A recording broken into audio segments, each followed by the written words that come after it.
Hey there mga may loves, Taurus! Thank you so much for always staying here with me in the channel, babes. So, ngayon ay ang ating reading para sa month ng March 2025. Pero before that, nabatiin muna natin yung lahat. Hi ating mga new viewers. Welcome at sa ating mga returning na mga palagiang tumatambay. Thank you sa inyong walang sawang support. Across watchers, ni Taurus, welcome din. No? At kung merong Taurus placement sa kanilang natal or birth chart, welcome din po. And yun nga, no, kung hindi nyo pa knows mga babes, meron pa po tayong other channel. Link ay nandyan sa ating description box. Kaya kung interesado, i-click lang yan na para mapunta na kayo doon. At doon ay may ina-upload din tayo na daily collective readings for all signs. Yun nga mga babes, no? And yes, lahat po tayong gender, so babae, lalaki, LGBT, lahat welcome. Pwede rin pong i-switch at magkapalit-palit yung mga roles dahil ito ay isang general reading and at the end of the day, everybody, meron kayong free will na free nyo pong gamitin anytime, anywhere. So let's go ahead and check these messages right here for you, Taurus. So let us see. Archangel Michael, thank you so much. Together with the angel guides, can we get messages for my Taurians, please? What does Taurus needs to know? Can we get the messages for them, please? Messages for Taurus. Can you please show me? Taurus.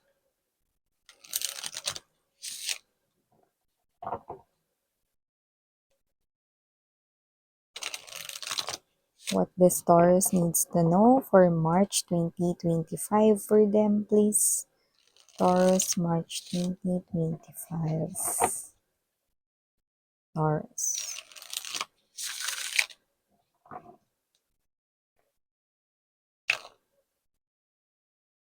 Oh,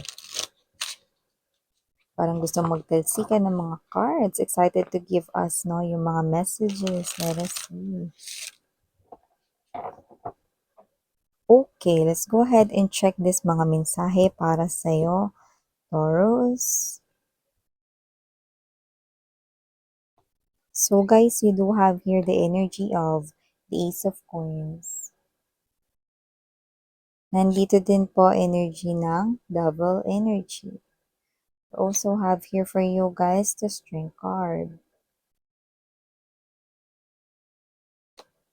Present din dito, Two of Wands, Ten of Coins, Ace to the Ten of Coins energy, Six of Swords, Five of Coins, Ace of Cups. Bottom of the deck, we have the Moon, the Tower energy, and the Two of Cups. Yan, no? So we have here beautiful messages for you guys.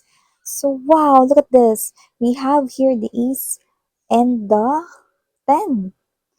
And ito ay start and ito yung magiging kalabasan. Look at that. From Ace of Coins going to 10 of Coins energy. So definitely an energy here of abundance in terms of pananalipi or kapirahan. Wow! So nakita ko dito no, ng long term or magpoprolong dito. Hindi ko alam kung ito ba yung sinisimula, no? Basta ito ay bagong simula pa lang na negosyo. Yung iba pwedeng bagong promote nyo pa lang dyan sa trabaho or mapopromote na kayo and you will receive more. At ito ay nakikita kong parang long term na nabubulol. So nakita ko dito no na ito ay isang bagay no nakita kong ipagpapasalamat mo like super lapit na. So there could be a promotion right here no sa month ng March for you, Taurus, or meron dito no na pag-improve ng iyong negosyo kung negosyo man yan no, or pag-improve dito no ng mga nalalaman mo, skills no dyan sa iyong workplace no. Yung iba pwedeng you're also self-employed, yan, no? So, nakakita tayo dito ng energy ng posibleng meron ka ditong sisimulan at magiging long-term mo na yung pagkukuhaan ng iyong needs, no? Pambili ng mga needs mo and even your wants. At nakita ko dito mga babes, no? Na yung iba, pangarap nyo dito, no? Na talagang makaipon ng malaki. Yan, no? So, nakita ko dito ng energy, no? Na posibleng kayo yan na gusto ninyo no, na magkaroon rito ng malaking pagbabago noon pa lang sa inyo ritong pananalapi, no? Look at that, beautiful, no? From Ace of Coins, dadami yan, no? With the Ten of Coins energy. At alam mo kung anong maganda dyan, no? Sa coins, yan ay permanente ko nang nakikita. No? So, nakikita ko rito, no? Tapos na yung short kayo sa pera, tapos na mga babes, no? Yan. Pero, nakita lang ako ng energy rito. Aminin natin, minsan may pagka-materialistic si Taurus, no? Pero maganda naman doon mga babes, no? Alam natin kung kailan tayo dapat gumastos at hindi muna gagastos, no? So, dito with the double card energy, nakikita ko rito that you're trying with the Six of Swords, no? Trying here na wag masyadong gumastos, no? Kasi posibleng more than one or more than two yung makita mo rito, no? Na gusto mong bilhin online or sa mall or sa shop, yan, no? So, nakikita ko rito that you will have this kind of control pero kalaban mo yung mind mo rito like paano pagka next month wala na to, nabili na to ng iba. Bilhin ko na to kaya ngayon, mga ganyan, no? So, may mga klase ng ganyang energy, no? So, yan mga bibs. Okay. And yun nga, na nakita tayo ng energy rito, na maliban dyan, meron din tayong another message na nakikita dyan, na I'm seeing someone here, no, na gusto na ritong umuwi, pabalik sa inyo, no, pero siya ay nagsasagwan. You could have a child or mga anak with this person, so lumalabas na ex-husband or ex-wife niya yan, but doesn't have to be. Pwede rin naman na ex-boyfriend, ex-girlfriend, basta ex-lover, ex na naka-relationship no, na sumakabilang bahay, no? Kaya kung sino man yung energy na yan, pakiramdam niyo sumakabilang buhay na siya, kahit na sumakabilang bahay lang siya. Kaya kung sino man yan, Taurus, nakikita ko na parang gustong-gusto niya ng umuwi pero hindi siya rito makaalis-alis, no? Nagiging mabagal yung paggalaw niya rito, no? At kung nasan man siya, posibleng nasa malayo siya ritong lugar, like possible na physically far siya sa inyo, or lumayo na talaga ng tuluyan yung loob niyo sa kanya. This person, kung hindi pa 'to gumagawa ngayon, walang kahit na anong paramdam, no? Nakikita ko rito na pinagbabawalan at pinaghihigpitan siya ng third party. Pero alam na po ng third party na 'to na gusto nang makipagkalas sa kanya ng iyong ex person. Naku, naku, naku, naku. It's complicated para sa kanilang dalawa. Yan. So, maliban dyan sa mga mensahe na yan, we have here the Strength card energy, no? Five of Coins energy. Nakikita ko dito, no, na may mga energy rito, no, na posibleng meron dito sa inyo, na posibleng merong iniwan. Yan, no? At medyo parang ito yung feeling na first time ito. So, parang siguro first heartbreak, no? Maaring pamangkin mo ito, no? Or maaring ito ay friend mo, no, na nagkaroon ng first boyfriend, first girlfriend dito, no? So, nakita tayo ng ganong energy. So, nakita ko na parang ito siguro yung first heartbreak niya, no? Or parang may energy na parang feeling niya malapit nang mag-end yung kanilang relationship. So, pwedeng humingi siya ng tulong dito or love advice sa inyo. So, nakikita ka niya as someone here na reliable at very true sa iyong mga sinasabi. Kaya gusto niyang marinig yung mga messages sa inyo. No? Kung ano yung payo mo, nakikita kong yun din ang kanyang susundin. No? Kung yan ay pamangkin mo, posibleng iniidolo ka niya or ina-admire niya rito ang iyong mga words. Kaya with all due respect, talagang yun ay kanyang gagawin dahil naniniwala siya sa iyo. Pero yung iba, pwedeng yan ay ang inyong kaibigan. No? Doesn't have to be na younger sa inyo sa age. Pwede rin naman na posibleng yung kanyang relationship, no, is posibleng first kasi niya yun. So, parang hindi niya alam kung paano niya i-handle, no, yung ganong klase ng situation dito. So, maliban dyan, nakita rin tayo rito na may maglalakas ng loob para umamin ng feeling sa'yo. Hindi to ex mo, no, kundi ito ay someone na brand new, no? Pero yung iba, kilala nyo na to, no, pero tumatapak siya sa brand new energy. Bakit? Kasi nakikita ko na parang araw-araw, pa-improve siya ng pa-improve, no? Lalo na yung kanyang physical appearance, no? Inspired siya by you. So, kung dati ito ay lampayatot, Example lang 'no, ito ay naggi-gym 'no at parang palaki na ng palaki yung kanyang muscles dito 'no, or siya ito na nagiging body fit na doesn't have to be na may abs siya or nagpapalaki ng muscles, basta siya ito na nag-e-exercise 'no, nagba-body fit 'no, naghe-healthy lifestyle na siya 'no. So, nakikita ko na chine-change niya rito yung kanya ritong mga, parang mga bland 'no, na mga ways. So, parang siya ito na mas ini-improve niya yung kanyang self 'no, and that is because of you. Kasi gusto niya rito maging kaaya-aya 'no, panlabas na anyo, pati yung kanya ritong pag-uugali. Actually, pag-uugali niya parang wala na talaga masyadong babaguhin dun dahil alam mo, this person is a good person right here at nakikita ko na hindi rin siya player ng feelings and emotions. At nakikita ko rito na parang ikaw napapansin mo rin yung pagbabago sa kanya each day 'no, or every time na makikita mo siya, parang nag-i-improve siya, mas lalo siyang gumaganda or paganda siya ng paganda, pagwapo siya ng pagwapo na hindi mo alam dahil yun sa'yo, yan oh. Kasi gusto ka niyang ma-impress, yan oh. Kaya kung sino man 'tong energy na 'to, nakikita ko rito bilang ka lang talaga konting kembot na lang, ta's nakikita ko na amin na siya ng feelings and emotions sa inyo, and this might be happening this March 2025. Ayan, oh, yung iba kilala niyo na siya, 'yan like, tatapak lang siya sa new energy rito, pero yung iba 'no, may iba-iba sa inyo na posibleng paparating pa lang itong tao na 'to 'no, at kung nasaan man siyang lupalop ngayon ng mundo or earth 'no, this person is continuously 'no, ini-improve ang kanya ritong life 'no, at nag-i-improve din ang kanya rito na physical looks, 'yan.